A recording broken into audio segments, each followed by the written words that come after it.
Je suis très heureux de vous retrouver pour ce 3 minutes pour comprendre le zen. Maintenant, ça fait un petit bout de temps qu'on se retrouve soit toutes les semaines, soit beaucoup d'un coup. Aujourd'hui, on parle donc de la quatrième partie du Sandokai. Et le texte nous parle de l'illumination et de l'accord avec soi-même. Il dit « Saisir les choses est certainement une illusion. Se mettre en accord avec l'identité n'est pas encore l'illumination. » Évidemment, c'est obscur. Sekito nous parle de notre monde illusoire que nous prenons pour réel. Je vous en ai parlé dans la troisième partie. Sekito nous parle de notre monde illusoire que nous prenons pour réel. Et c'est pourquoi il nous dit que saisir les choses du monde, est illusoire. Nous connaissons l'impermanence de chaque chose. Du point de vue de l'éveil, et de par l'impermanence qui régit notre univers, nos vies et tout notre environnement, tout ça est totalement illusoire. En fait, il est issu du mental et de la perception qui nous rendent le monde perceptible et réel. Les sons, la vision, le goût.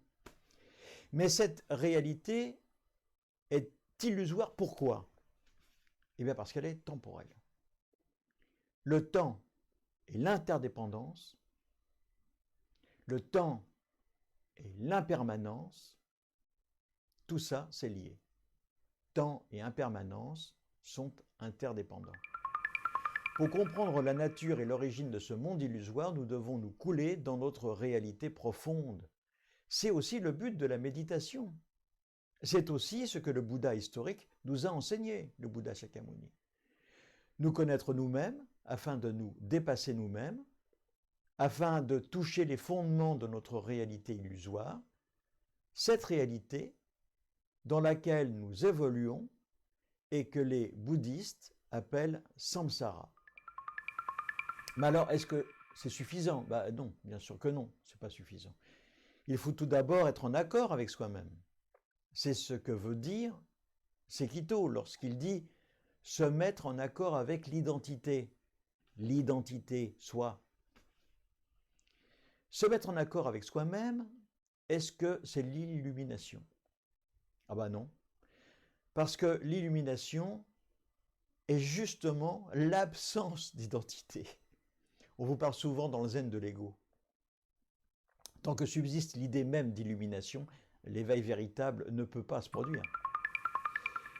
Parce que l'illumination est au-delà de toute chose, au-delà de la réflexion, au-delà de tout ce que l'on peut imaginer, même illusoire. Et l'ego, l'identité, ne permet pas, tant qu'il y a présence, tant qu'il y a quelque chose qui réfléchit, tant qu'il y a volonté, de toucher la notion d'illumination. Tout cela est très difficile à comprendre du point de vue ordinaire. De nombreuses personnes passent des heures à essayer de s'oublier durant des méditations qui n'en finissent plus. Et lorsqu'elles reviennent de ces nombreuses macérations, elles ne sont souvent pas plus avancées dans leur découverte de l'éveil. Pas plus avancées qu'au sortir d'un grand sommeil d'ailleurs.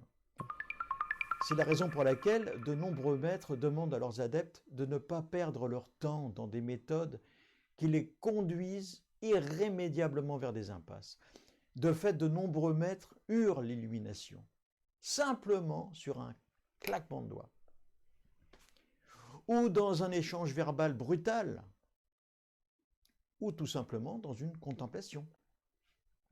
Les exemples sont très très nombreux. La méditation est donc simplement un tremplin qui permet à tout individu d'accéder à cette connaissance profonde de sa véritable nature, et non pas de sa véritable identité. L'éveil se produit lorsque le méditant dépasse cette connaissance limitée du petit moi puis du grand moi.